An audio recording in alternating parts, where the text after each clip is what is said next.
Hello everyone. Today we're going to be talking about how many, which is part of the Fiesta de Músicos activity that you've been working on. Again, we're going to focus on building equity throughout this activity. So the way that looks here is we're going to, number one, explain things in more than one way, especially for these kinds of counting things. Showing how it's done more than one way or drawing it more than one way, explaining it more than one way is going to be really crucial for students to understand how these sort of arguments go. We want to build on previous knowledge from what we've done in the past with this Fiesta de Músicos activity, and we really want to make sure we meet the students where they're at with this knowledge. And of course, don't forget to fold in some cultural aspects.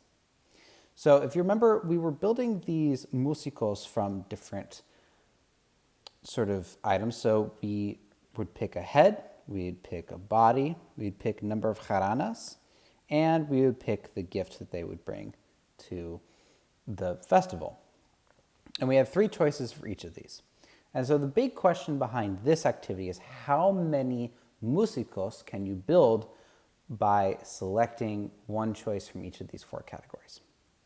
So it is really helpful to build on previous knowledge when trying to ask this question, because you've asked how many, like that's a really big question. There's so many different choices you can make, and it's really easy to get kind of lost in the sauce. So you can start with an activity that really came earlier, and you can build on this. And I like this hide to one. So where you hide to the aspects and you ask the students to guess what the head was and what the number of jaranas was, for example. And then you ask, how many guesses would you need to finally get it right? And we know that there's three options for the head and three options for the jaranas, so we expect that in total we would get 3 times 3, 9 different choices for what we could fill in for the slots. But how do you explain that it's 3 times 3 and not 3 plus 3, for example? Well, this is where different visual tools come in. So you could use something kind of like what I have here, this little table. It really only works when you've got two choices, but it's a really good visual for why it becomes multiplication instead of addition. So if we need to pick 2, 1, or no jaranas and one of the three heads, fox, gato, or skull, you can really see that we can pick one of the three for each row in each column. So for example, if I want 1 jarana and a skull, it's this option. If I want 2 jaranas and a fox, it's this option. And so you can really see that it's 3 times 3 gets you a total of 9 different options. So this is one way to explain why this happens. Another good way to talk about how these choices come about is using decision trees. So, for example, let's say I wanted to start with a head, so we could do the fox, the gato, or the skull.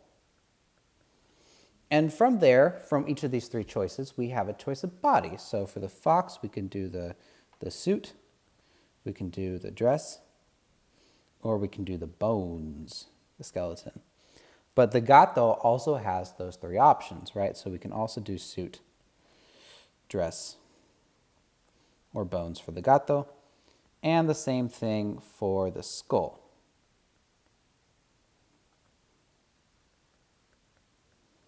Okay, so we've started to build our decision tree, right? So up here we have the head, here we have the body, and then of course we also need to pick the number of jaranas and the gift.